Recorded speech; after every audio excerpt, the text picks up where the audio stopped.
If I want to be able to function, I have to find a way to pay for a drug that's priced 4 times as much as my mortgage. Thanks for joining us this Friday. Right now, the Minnesota Senate is in session, and today they're debating a bill that would create a new consumer group called the Prescription Drug Affordability Board. That board would be able to cap the prices pharmaceutical companies can charge for drugs in Minnesota. Big Pharma is opposed. Some companies concerned they'd have to create different policies for how they handle business in our state. Well, today the man accused of attacking a group of tubers on the Apple River last summer is back in court. Nikolai Miu faces homicide and attempted homicide charges for the stabbing that killed 17-year-old Isaac Schumann. Miu claims self-defense. A few hours ago, rescuers on the St. Croix River searching for DeAndre Sandvig told us they will be back out on the water through next week, but they'll have to scale back search efforts as the river rises in the Taylors Falls area. The 18-year-old fell some 50 feet from Angle Rock at Interstate State Park Tuesday night. We've also learned a new piece of technology is being used in the search for Sandvig, an underwater drone that can reach the bottom of the river. MnDOT's construction season officially kicks off tonight with a major closure on Highway 169. The highway will be closed through Plymouth and New Hope as crews begin to work to reconstruct the interchange at County Road 9. That highway should reopen early Monday morning. If you live in Hennepin County this week, you'll hear outdoor warning sirens being tested. This morning, county officials sent us a letter saying they will participate in the statewide tornado drill. The first test will be at 1:45 p.m., then another at 6:45 p.m. next Thursday.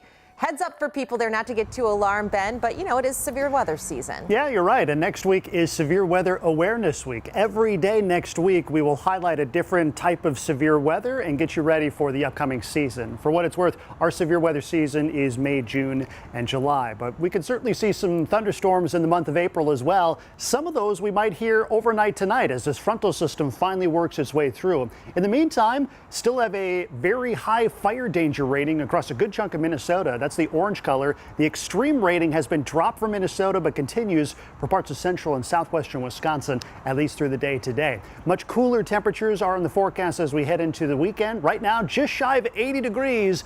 The colder temperatures just starting to show up out west. Wilmer down to 55, Ortonville 46 degrees. Those are our forecast temperatures for tomorrow. Well, we should easily get up into the lower to middle 80s on this side of the state. As we head into tomorrow, that cold front passes through and notice these temperatures much cooler. 40s and 50s with on again, off again rain showers through a good chunk of the day. And yes, the potential is there for it to be cold enough for some wet, slushy snow as we wake up Sunday morning. Doesn't look like more than an inch or so of snow, and that'll probably be melting throughout the day. Sunshine returns and slightly warmer temperatures by Monday, and we're back in the lower 60s by Tuesday. But Lauren, no more 70s, no more 80s after this afternoon.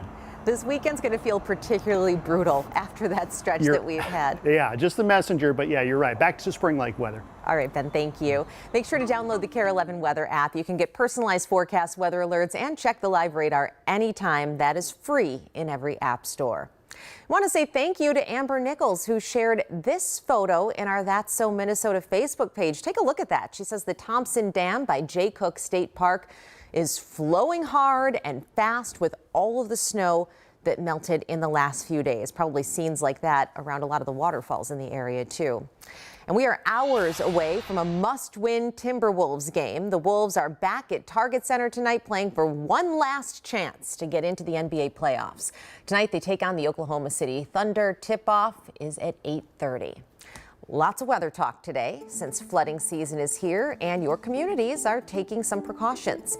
Sharon Yu is in St. Paul right now gathering the latest information on how the city is getting ready as water levels crest, including road closures that might impact you. Stay tuned for her report. That's coming up tonight at 6. We want to thank you for joining us for this local update. NBC News Now has more national updates right after this, and then we'll bring you more local news in half an hour.